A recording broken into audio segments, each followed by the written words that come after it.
Affaire Nahel, le policier renvoyé aux assises pour homicide volontaire Nahel Merzouk, un adolescent de 17 ans, a perdu la vie le 27 juin 2023 à Nanterre, abattu à bout portant par un policier lors d'un contrôle routier.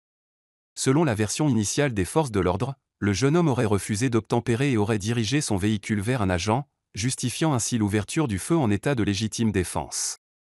Cependant, cette version a rapidement été remise en question, notamment par les deux passagers présents dans la voiture âgés de 14 et 17 ans ainsi que par des vidéos diffusées sur les réseaux sociaux.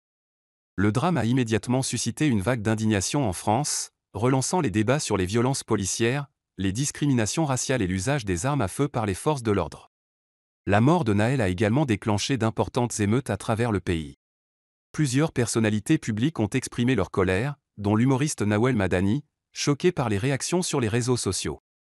Ce mardi 3 juin 2025, l'affaire connaît un tournant judiciaire majeur.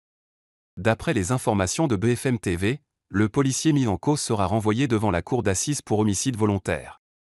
Le parquet de Nanterre a confirmé qu'une ordonnance de mise en accusation a été rendue, clôturant l'instruction et validant les réquisitions déposées en mars dernier.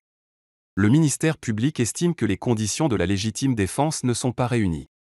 Selon ses déclarations, des alternatives moins létales étaient possibles, comme viser les pneus ou le capot du véhicule pour éviter de porter atteinte à la vie du conducteur. Le procès devrait se tenir au cours du second ou du troisième trimestre 2026, devant la cour d'assises des Hauts-de-Seine. L'avocat du policier, maître Laurent-Franck Linard, a d'ores et déjà annoncé son intention de faire appel de cette décision, réclamant un non-lieu pour son client. Le policier avait été initialement mis en examen pour meurtre et incarcéré, avant d'être remis en liberté sous contrôle judiciaire. Une cagnotte de soutien avait également été ouverte en sa faveur.